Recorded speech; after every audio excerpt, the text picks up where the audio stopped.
And he thought of his boy when he was newborn, blue and silent, as they always are, until that first cry broke loose.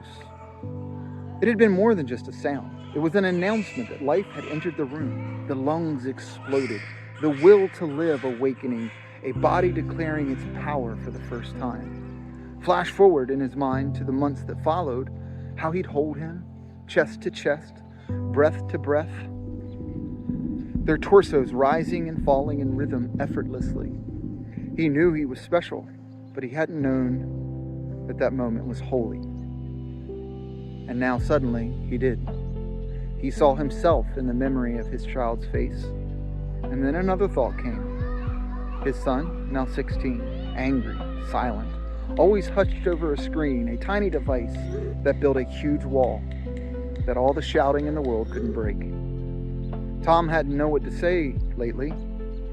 Deep down, he always felt like a disappointment, like a ghost walking through his own house.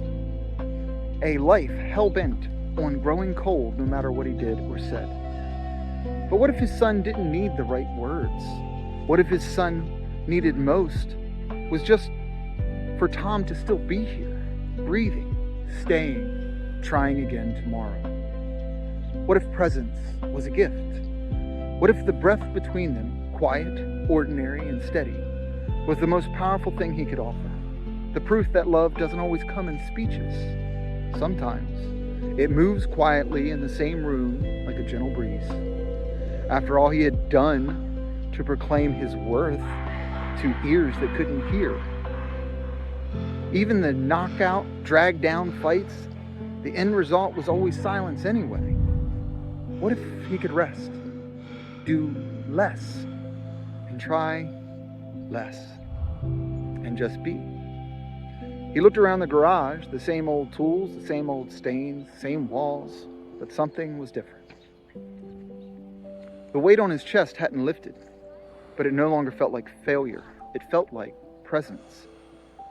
He'd been part of something holy without realizing it. He was breathing, not because he was strong, because he was sustained by something deeper, something unearned, something alive.